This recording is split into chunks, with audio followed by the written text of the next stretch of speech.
Welcome back, folks. Welcome to another episode of the FinPods Podcast. I'm your host, Big C from Game Changers Media. How is everybody doing today? I hope everything is working out correctly now. Let me know in the chat. I apologize about that. Sometimes stuff happens. They switch up how StreamYards ran, how they do things, and it just becomes a cluster, and we got to get used to it and gotta learn it out. You know what I mean? So you can hit the like, you can see the like button and stuff now. Can we see the like button and stuff now? I gotta figure out how to delete the other ones uh because now I got two videos going under the same thing. I don't want people clicking on the wrong one and wasting their times.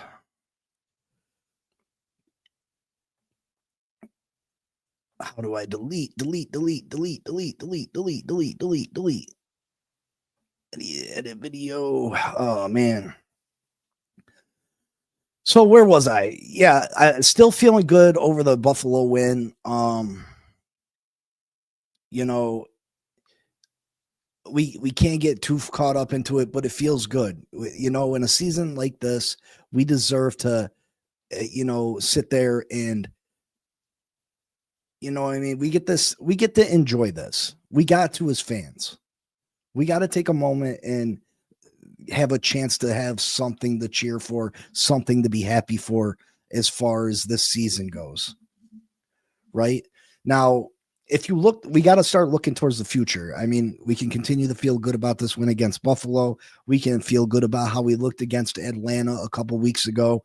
The Baltimore game, I truly think the Baltimore game would have been different if we wanted to turn the ball over, if Malik Washington and Taj Washington wouldn't have had their fumbles and, you know, the false start on 4th and 1, the missed field goal. I think that game could have been different.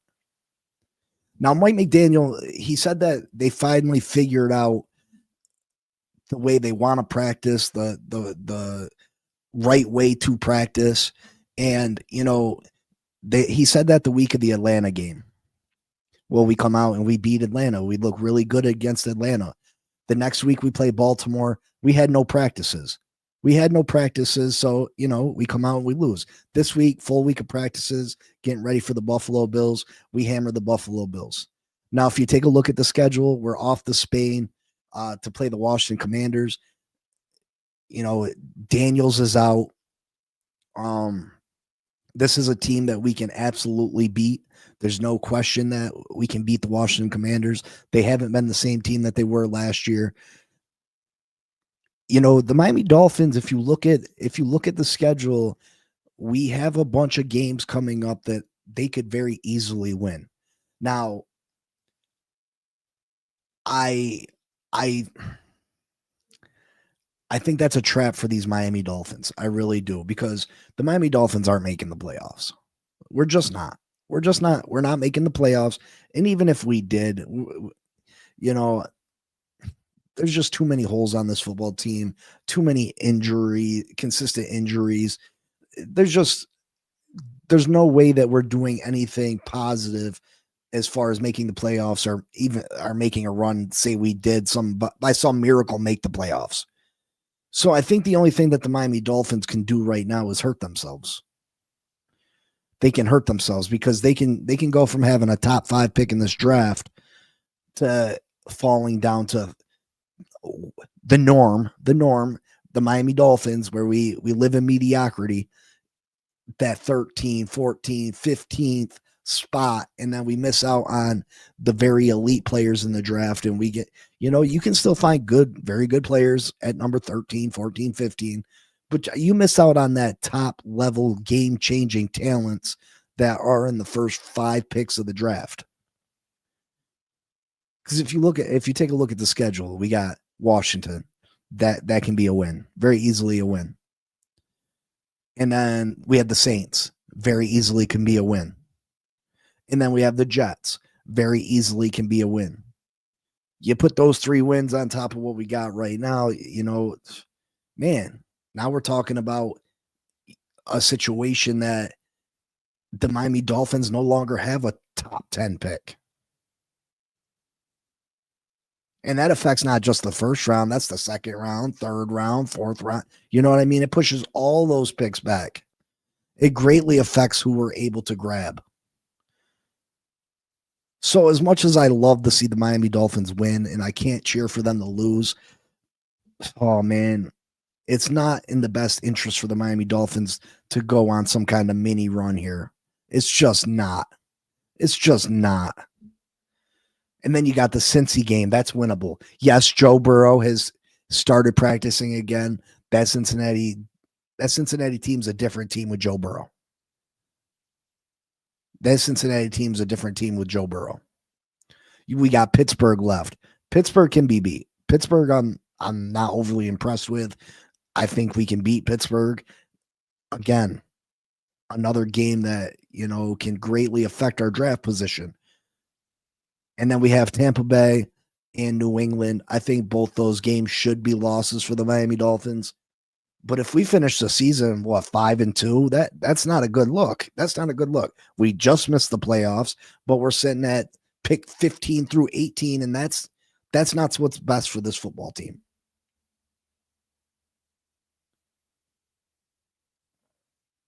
You know what I mean? That's not what's best for this football team.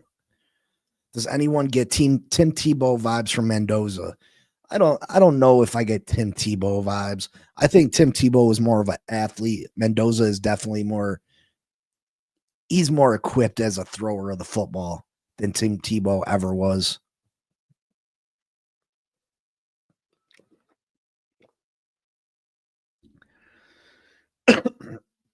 I think Anthony Weaver has been better. I'm very excited. I don't know if I did enough talking about Juju Brents yesterday. Juju Brents had a fantastic game against Buffalo. He's a young, talented kid. He was an early round draft pick, a second round draft pick. I want to say he came from Kansas State. I believe he was drafted 4 picks after Cam Smith. This is a guy with a lot of potential who's he's been unlucky as far as injuries are concerned. But I'm super excited to see what he can bring this team. If I were the Miami Dolphins, I'd be offering him a contract extension now. His first opportunity, he was straight locked down last week against the Buffalo Bills. Straight locked down. And I think that's a player that you sign you give him a 2-year deal. Obviously, it's going to be very very team friendly. But I like Juju Brents. I think he has a very high ceiling in a team that is very mediocre, below mediocre at cornerback. They need to go out and if you got an opportunity to get a good player, he's here. He's in the building. Sign him up. Sign him up. Sign him up. But let's talk about some other big news the Miami Dolphins made. And listen, a lot of people might not think these are big moves. A lot of people might be downplaying how important these moves are. But let me tell you, these moves are huge. These moves are huge. The Miami Dolphins, Tom Pelissero reports more changes in Miami. The Dolphins have parted ways with co-directors of player personnel Adam Ingroff and Anthony Hunt per sources. Per sources, those two guys have been let go. Let me get into why this is so important. Why this is so super important.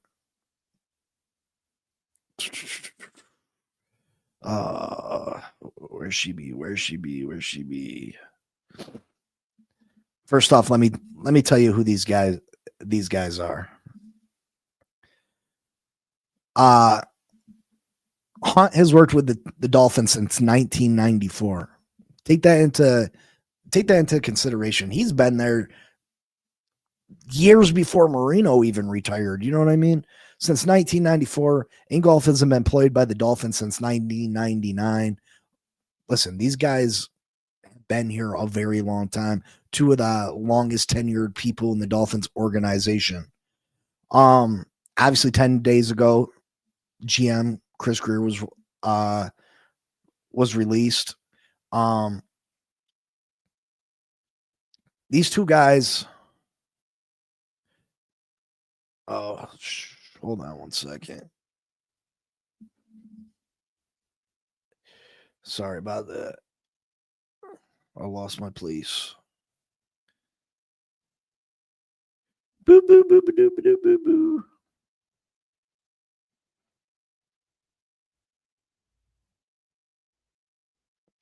All right.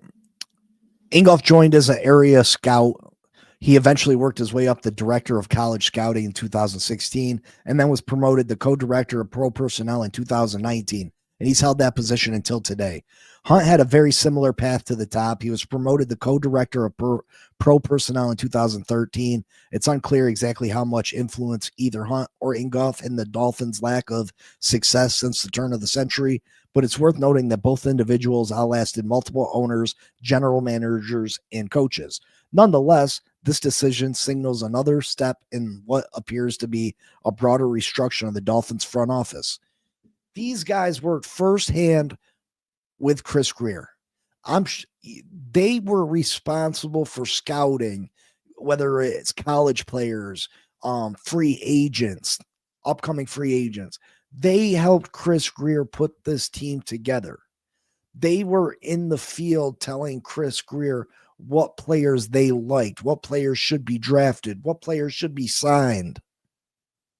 Now, how much influence do they have over Chris Grier? That's to be determined. But the biggest thing to me is neither one of these guys are going to be promoted into that general manager position. Because if these guys are here, they've been two of the longest tenured front office executives in the Dolphins organization.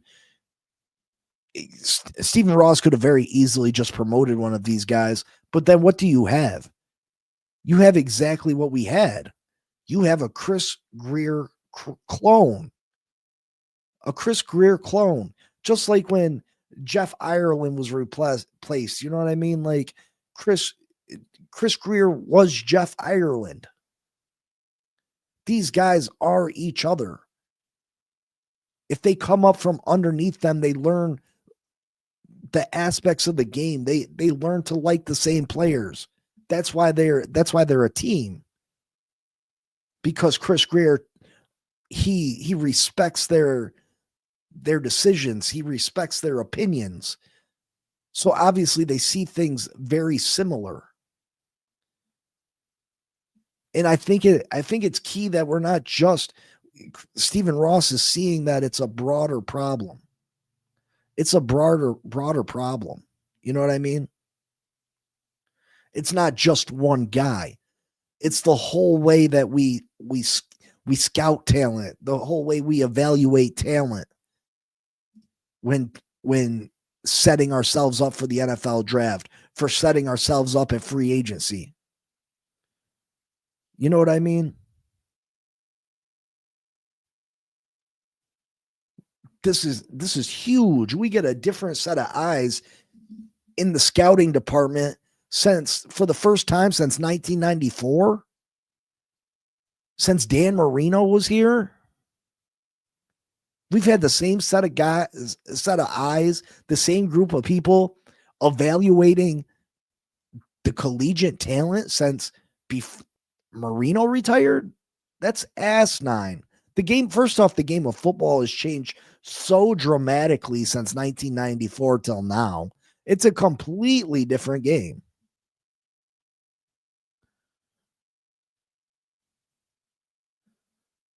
So I'm super stoked. I'm super stoked that Chris Grier is making a complete overall of the people responsible for building this football team, for building this franchise.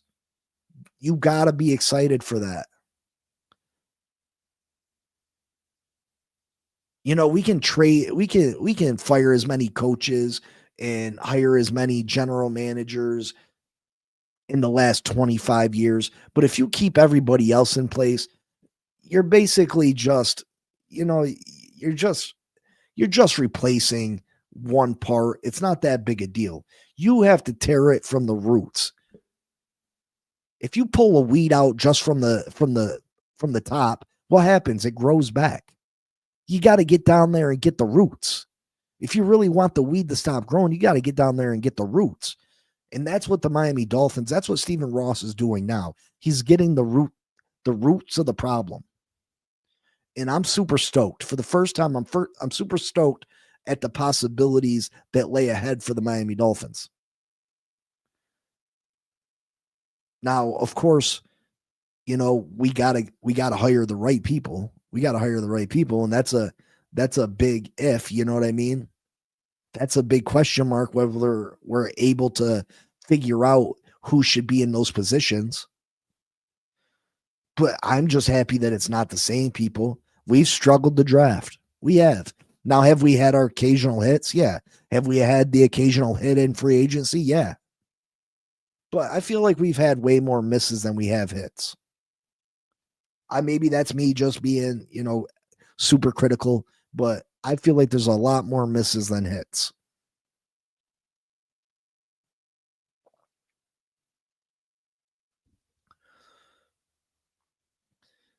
Finally, we're not having a clone. It's not going to be a clone of the person that was here before. Finally, we have an opportunity to get some different people in the building, a different set of eyes, a different way of building a football team.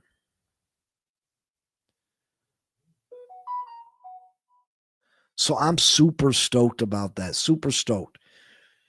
Now, obviously, there's a big title on the thumbnail. Mike McDaniel safe for 2026. And I've made mention before of Mike McDaniel and whether I think he will be the head coach here next year. Well, I'll tell you this much. Certainly, he did not hurt his chances with the big win over Buffalo. He did not hurt his chances whatsoever.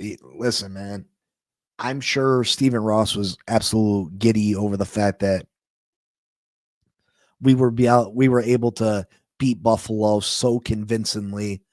We looked very good doing it. I think that's a huge check mark in the Mike McDaniel is the head coach for 2026 box. You got two sides you got two sides. Fire Mike McDaniel, keep Mike McDaniel. That definitely is a check mark in the keep Mike McDaniel. What are other check marks over on that side?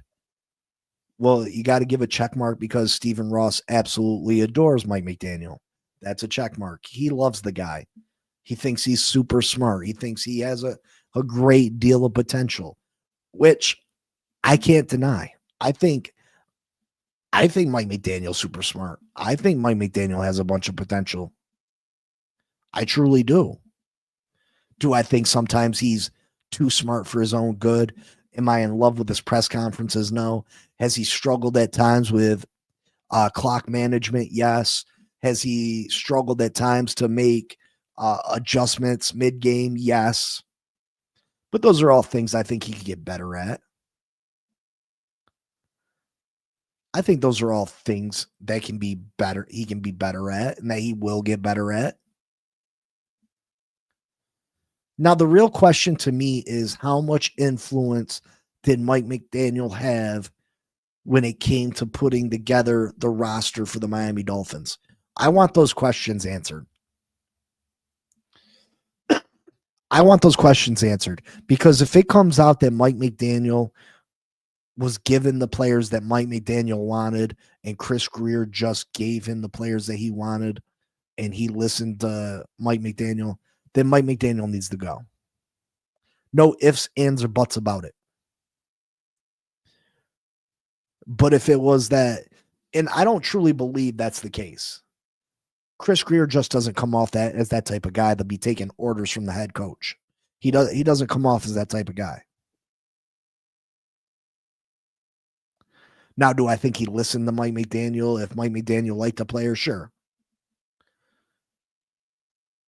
But I think for the most part, Chris Greer put the roster together and Mike McDaniel had to work with whoever he got for him. Let's hold your horses on promote Weaver to head coach. Let's hold our horses on that. Just a short few weeks ago, we were talking about Weaver was absolutely not the right guy for the head coaching position.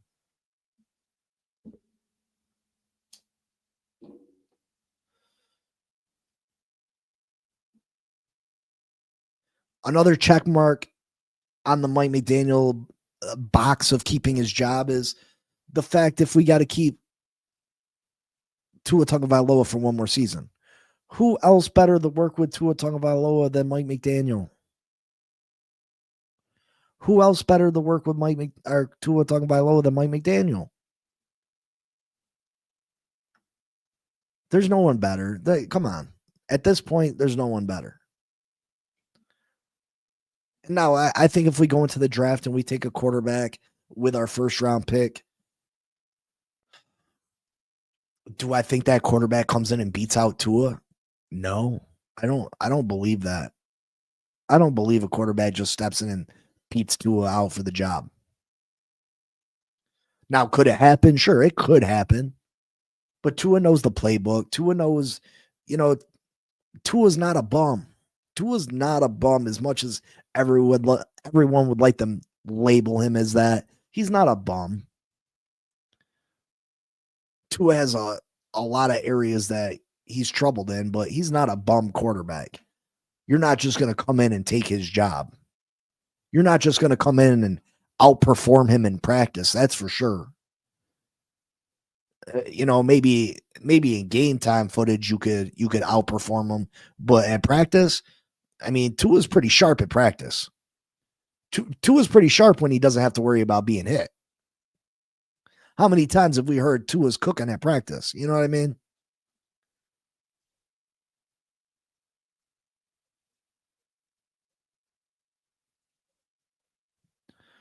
So, I think that's another check mark right there. Again, if you think this team is going to be ready to compete next year, the only way this team's competing for anything next year is if you continue to build this roster and you keep Mike McDaniel and Tua Tagovailoa in the positions they're in.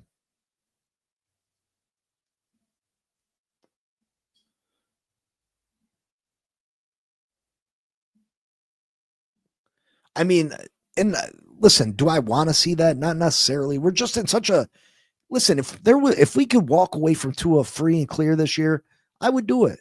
I would do it. It's the salary cap thing that is making it so difficult. It's the cap hit that's making it so difficult. $99 million is just a number that it cripples your franchise if you try to move on from a guy with a number like that. It absolutely cripples your franchise.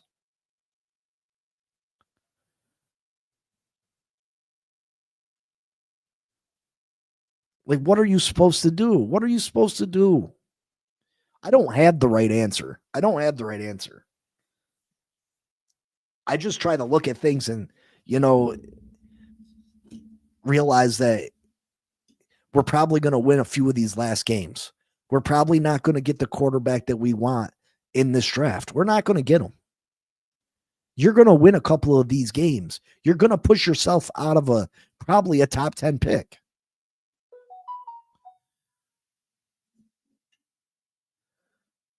And then, of course, you could draft a quarterback with your first round pick at 12, 13, but you've already missed out on the top quarterbacks. Or you can mortgage your future and put together multiple first rounds to move up and get a quarterback. But I don't want to do that neither. I don't want to give up 3 years worth of first round picks to move up for a guy that is not guaranteed to be the guy. Let's say we finish with the 13th pick in this year's draft. And then say we try to move up for Mendoza. Let's say we try to move up for Mendoza. We'd have to take this year's first, next year's first, probably 2028's first, to move up to number 1 to get Mendoza. Then we draft Mendoza, and Mendoza's a bust. What does that do to our franchise? Miller, the one thing that the Broncos had that the Miami Dolphins don't have is they have a coach that may be considered a Hall of Fame coach. We don't have a Hall of Fame coach in the building. We don't have a Hall of Fame coach in the building.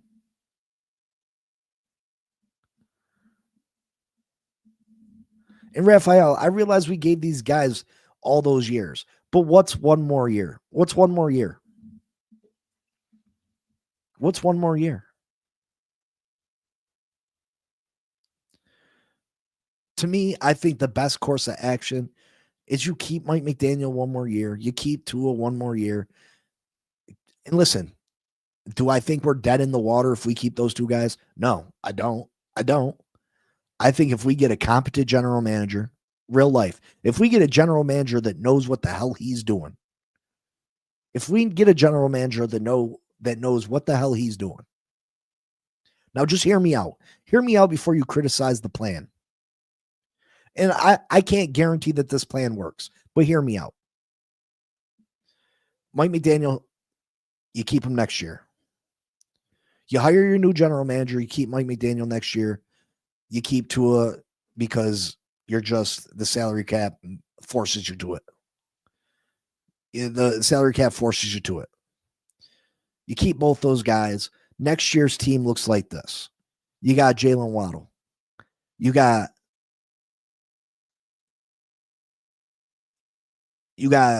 Waller, right? You got Malik Washington as wide receiver. Offensive line, you got Daniels. You got Brewer. You got Savaianaya, who should be better. Savaianaya should be better. Patrick Paul should be even better. So your offensive line should be considerably better. You got Achane in the backfield. Ollie Gordon should be better. Defensively, you got Zach Sealer up front. You got Kenneth Grant, who should be better. Jordan Phillips, who should be better. Chop Robinson, hopefully we can figure that out, and he should be better. Bradley Chubb's not going to be here next year, so we're going to have to find another pass rusher. You got Jordan Brooks. He's been fantastic. I would re-sign Willie Gay. He hasn't gotten a lot of playing time this year, but I'd re-sign Willie Gay.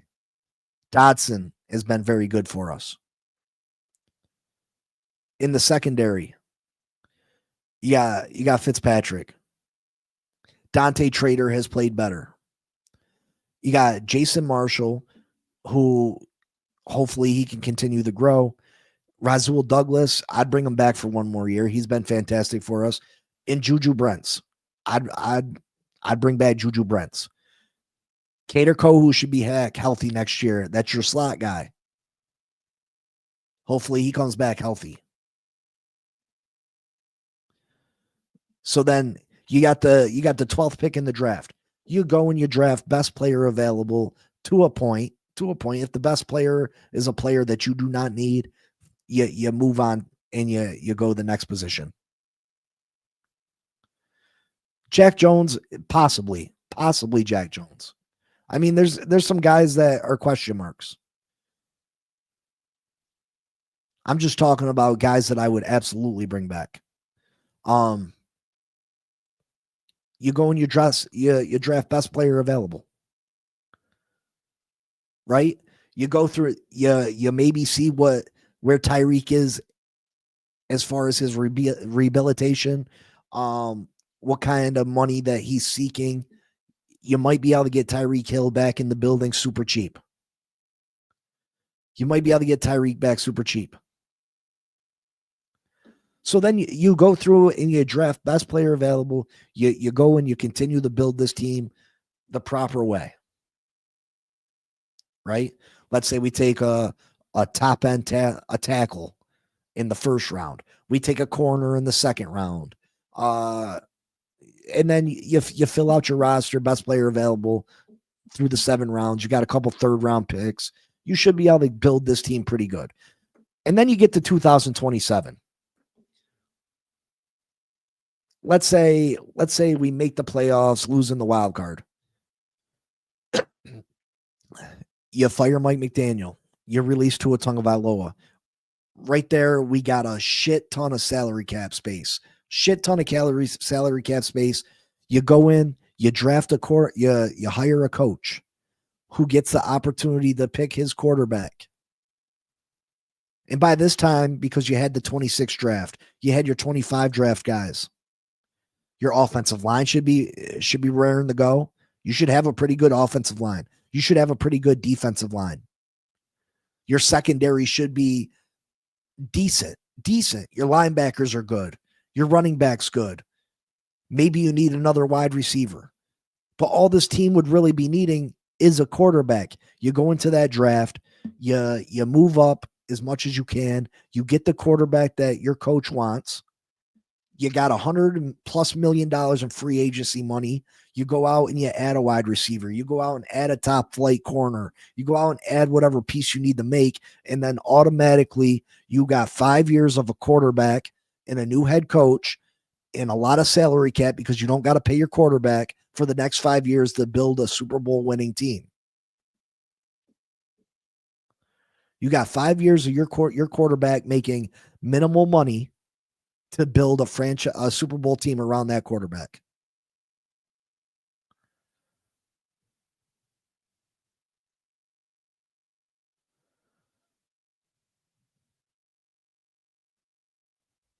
You know what I mean? I just think that's the best at this point. That's probably the best direction this team can go in.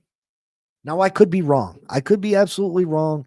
You know, maybe you do tear it down. Maybe you rip the Band-Aid off now. Maybe you fire Mike McDaniel now. Maybe you release Tua Tagovailoa now, and you just eat it. You just eat it. But trust me when I tell you, we're probably not going to have a top 5 pick to get the quarterback that you think we're going to get. It's just probably not going to happen. Dang, I ain't got no viewers right now. Where everybody at? Everybody, someone else live right now? Jesus, I ain't got no viewers.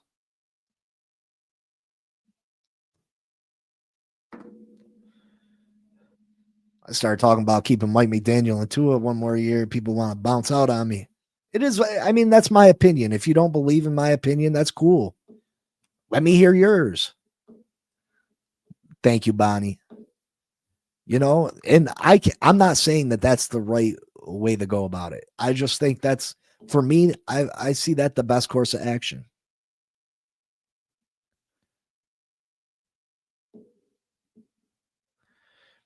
I mean, you can choose Miss Finn's on if you want. Go ahead.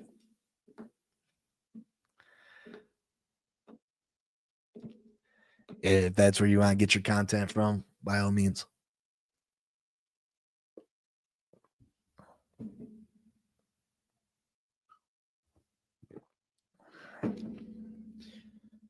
But yeah, you know, I think that's the best course of action at this point. You know, and that way we can still be a competitive team next year.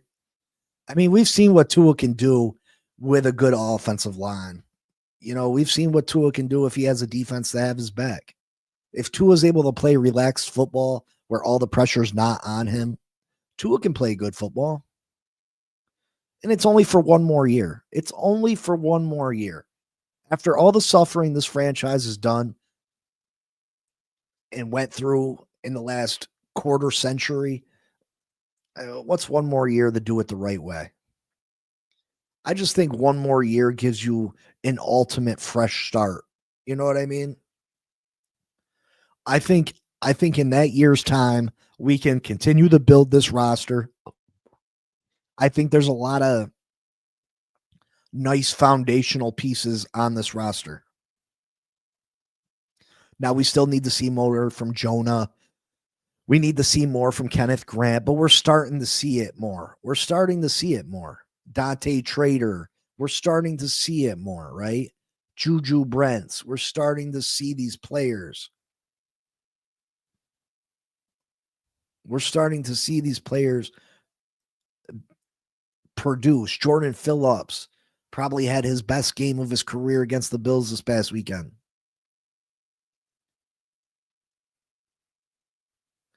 You know what I mean? So there is foundational pieces. We need to get Chop Robinson going. Chop's got to show me something these last few weeks. Chop's got to show me something. We need Daniels to get back healthy, see what he's made of, what he's got.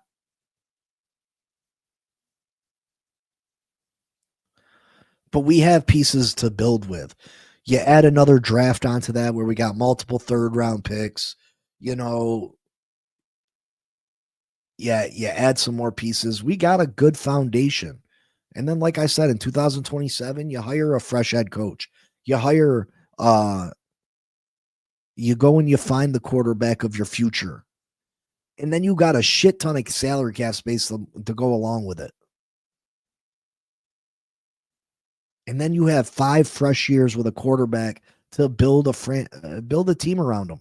But your team's already set. The beauty about taking a quarterback in 27 instead of 26 is that by the time 27 rolls around, this team should be fairly good. It should be fairly well built. So that rookie quarterback doesn't got to come into a disaster area. He doesn't got to come into a weak offensive line. He's going to have time to throw the football. He's going to have a defense that's capable of keeping the score low. So he doesn't have to feel all that pressure. He can just come in and learn and produce. You know what I mean? Great. I think that's a great opportunity for the Miami Dolphins, and I think that's the direction that they should go in right now.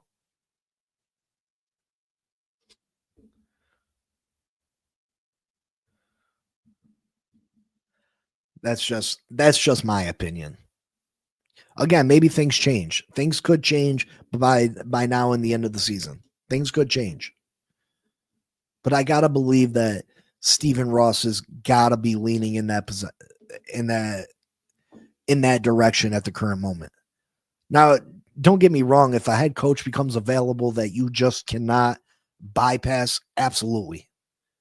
Absolutely. Let's say for some reason Andy Reid walks away from the Chiefs and he's looking for a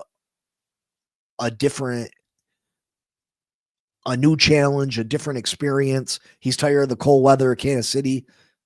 He's ready to move down to Miami in the warm weather.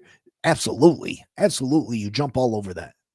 John Harbaugh, questionable. Sean McVay, absolutely. Any of those top coaches, any of the top coaches become available and you can make a move. Or if any coach that you think is the right guy, by all means, move on from Mike McDaniel. By all means, rip off the Band-Aid with Tua. But if there's not a guaranteed situation out there, if there's not a guaranteed player or coach that you feel like is an absolute 100% need to change the franchise, then what's it hurt to stick the course one more year? What's it hurt?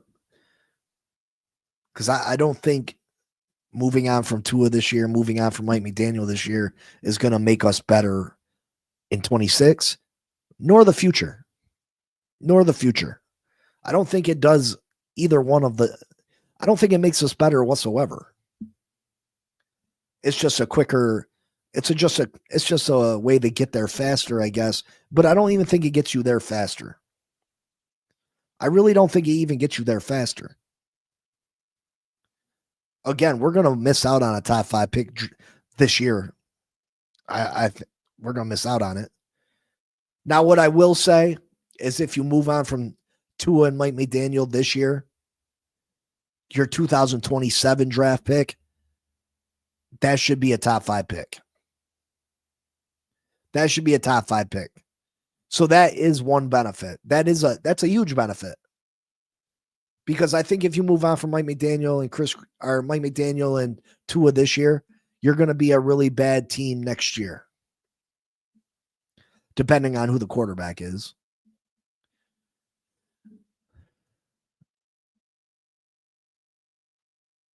Yeah, Miller. They start right away. In 27, they start right away. If you take a quarterback in 27, they start right away. If we draft one in 26, they can sit and learn, which is proven to be better in development. I get that, Miller, but who's going to teach them? Tua? You think Tua's going to be? You think Tua's going to be overly, you know, acceptive of a new quarterback who's there to take his job? You think Mike McDaniel's going to be overly acceptive of a, you know what I mean? I just don't know. I get what you're saying, and it makes sense. It does make sense. But we've seen quarterbacks come in right away.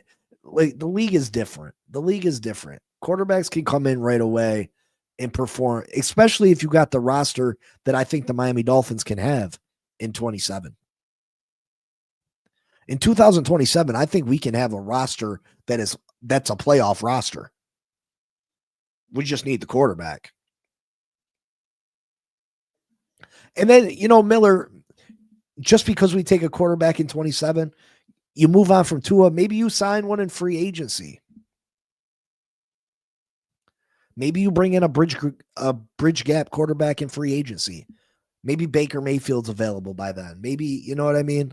Who knows? Who knows who's available by then? Juju is 6'3". Yeah, he's long. He's a long corner. I like him a lot.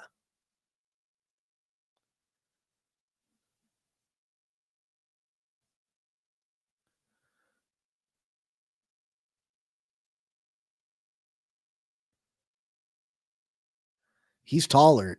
No, he's 6'3". Juju's a tall, lengthy corner. He's got great length. Juju's a beast. I'm telling you, the kid was a second round draft pick. He's had bad luck with injuries. Just bad luck with injuries. But he has all the potential in the world. I believe he was selected 4 picks after Cam Smith in the second round. But again, if we don't draft a quarterback in 26 because I think we win too many games to get a top quarterback, and you take the quarterback in 27, this roster should be a playoff roster by then. You got to think Jonas will be going into his 3rd year. Kenneth Grant, Jordan Phillips, third year. Trader, his 3rd year. Ollie Gordon, his 3rd year. Patrick Paul, his 4th year. Chop Robinson, his 4th year. All these guys should be really getting to their prime.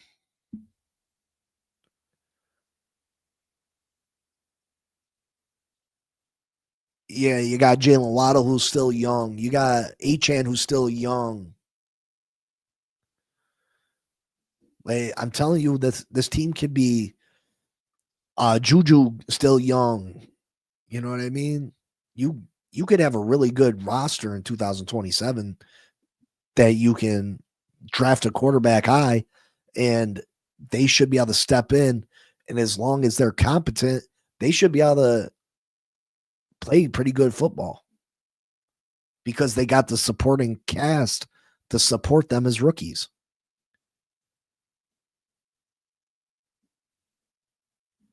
Dante Trader. We got Dante Trader. I agree, Daniel. Juju might. Hopefully, they give him more opportunities. Hopefully, he's starting on the outside opposite Rasul Douglas.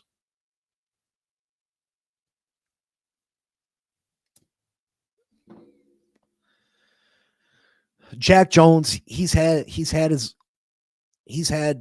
plays this year, but he's too inconsistent. Jack Jones is too inconsistent. Now I know he had the punch out this week, which was a great play. He made a great play for us, but just too inconsistent. And I need to see what Juju's got. I need to see Juju. Phillips and Grant, yes. By 2027, those 2 guys I fully expect to be top end starting players, if not on the verge of Pro Bowl type players by 2027.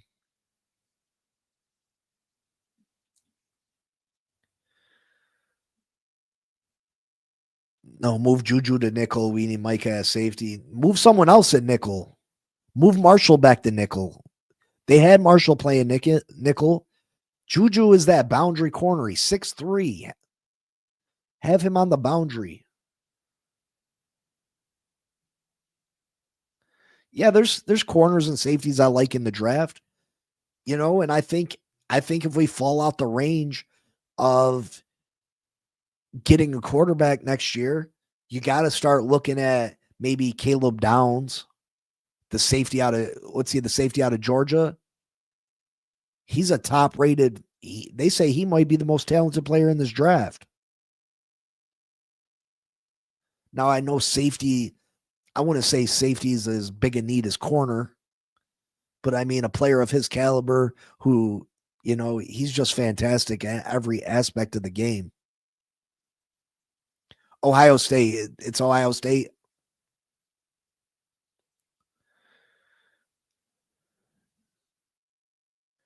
A new right tackle should be a top 3 priority. Edward, I agree. That right tackle position, Austin Jackson needs to go. Austin Jackson, I'm fed up with him. First off, he can't stay healthy. Second of all, he's not even that great a player. He's average, maybe even below average. He was supposed to be our left tackle. We drafted him as a left tackle. He wasn't good enough on the left side. He came to the right side, looked like he could maybe do something over there. Can't stay healthy. It's time to move on. The entire right side of the offensive line is in the center need to be drafted this year, to be honest. Daniels, let's see what Daniels got when he gets back. Daniels is not an old man. Daniels can give us we can't address every position in this draft, right? Daniels can give you 2-3 years, until you're able to draft another top end guard.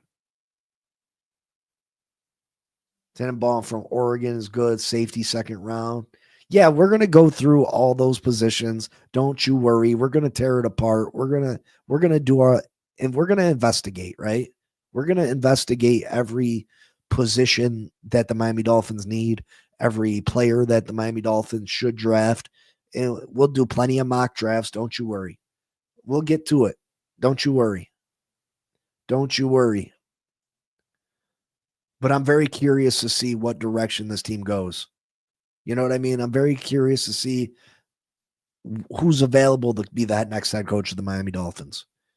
Again, just because you feel like Mike McDaniel should be replaced, if there's not a candidate out there that I'm in love with, do you go and hire somebody just to hire somebody? Because then you might end up missing out on somebody that's available the next year. You know what I mean?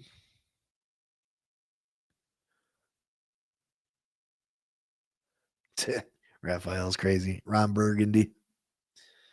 But we got a lot of stuff to still tear down and break down.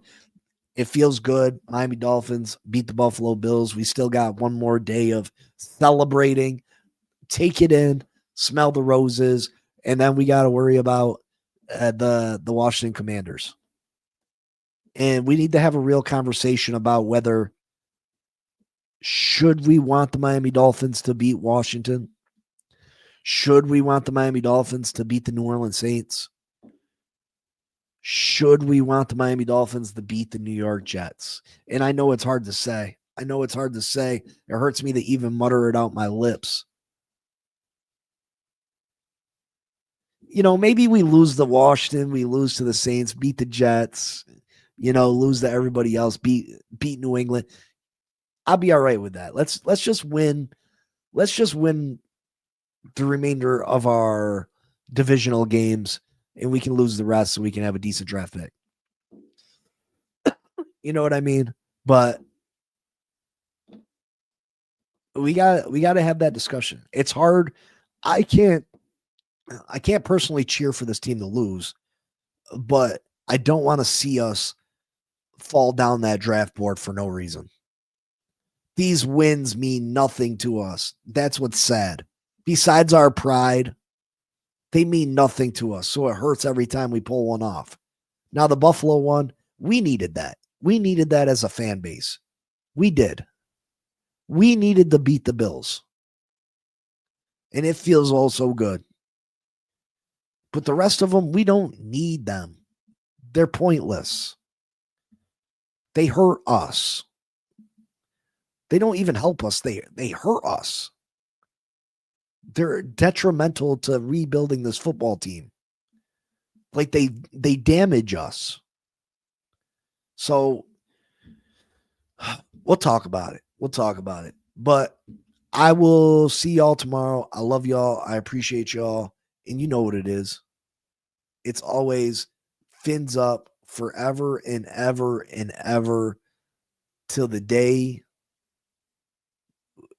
we meet our maker. You know what I mean? We Yo. Big C in the house. And peace. Yo. Big C in the house. You know the name.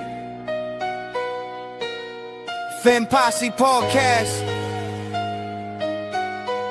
Changing the game. Fins up high. Feel the aqua and orange. Miami Heat blazing. We scorching the floor. Marino the tour. We stacking the saga. Legacy deep, call it football nirvana. Big C, break it down, got the stats in his veins. Play-by-play knowledge like he's calling the chains. Fins flying on the field, opponents feel the blast. Tyreek cheetah speed, leaving DBs in the past. Waddle with the wiggle, defense with the clamp. Aqua drip so clean, whole squash the champ. Tune in, Big C, got the mic on lock. Finn Posse Podcast, it's the cream of the crop. Breaking news, hot takes, repping the block. For the Dolphin faithful, it's the one-stop shop. Finn Posse. We the voice of the fans. Miami stand tall, got the world in our hands. Best podcast, yo, ain't no debate. Big C, big vibes, setting it straight. Defense smash, call it Aqua Tsunami. X locking routes like a South Beach Armani. O-line holding strong, trenches like a fortress. Big C dissected, no stack goes dormant.